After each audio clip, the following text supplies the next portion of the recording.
since our last interview, Big U and a bunch of Rolling 60s were arrested and charged. You know about this case? Yes. I know Big U personally. You do? He's been on my show. We've kept in contact. Cool dude. Nothing bad to say about him at all. Never a negative interaction on any level. I was sad when I heard this. What's your take on this whole situation? It's a 43-count indictment. God damn, that's a lot of indictment. Yeah. Including RICO, Yeah. including extortion, prostitution, wire fraud, bank fraud, tax evasion, just a bunch of stuff. And they're trying to tie him to a murder as well. Right. So what's your take on this? Well, when you tell me that and knowing some of the details, it's like, and being a former law enforcement officer in the Department of Corrections, it's almost like law enforcement will let you get away with something for so long until they finally, hatch down on it. And then they got you on all these counts. Whether some of them are true or not, or stretched, it doesn't matter because there's so much crimes that have been committed and or alleged to have been committed that you're now going to have to fight for your innocence. I know they say you're innocent until proven guilty, but let's be realistic. I mean, I've been in jail 3 times and you're actually guilty until proven innocent. Yeah, I hope he pulls through it. But, I mean he's in his late 50s at this point, and... You know what, Vlad, realistically, social media has not helped any of these people in their matters.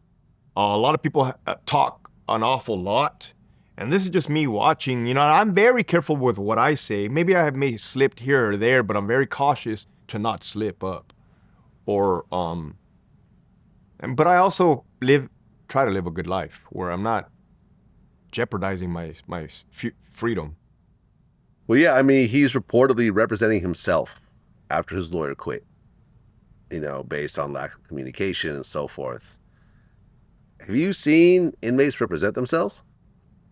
I actually interviewed one that represented himself right out of prison, right out of a life sentence. And I said, how the hell did you do that, man? He said he went to the law library, read all the books, read all the laws, put together everything, typed up everything, and submitted it and won his case. But he didn't actually go to trial. Who's that? The guy you're talking about. Or did he? Yeah, he went to trial. He went to trial. Yeah. And he represented himself. Right.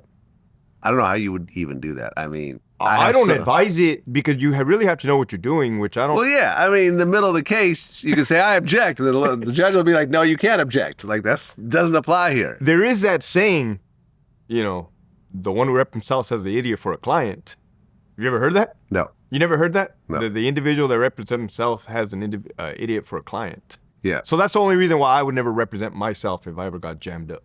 I mean, I know lawyers that wouldn't represent themselves when it came to certain legal matters. Because lawyers, you might be a great lawyer, but you're not a great litigator.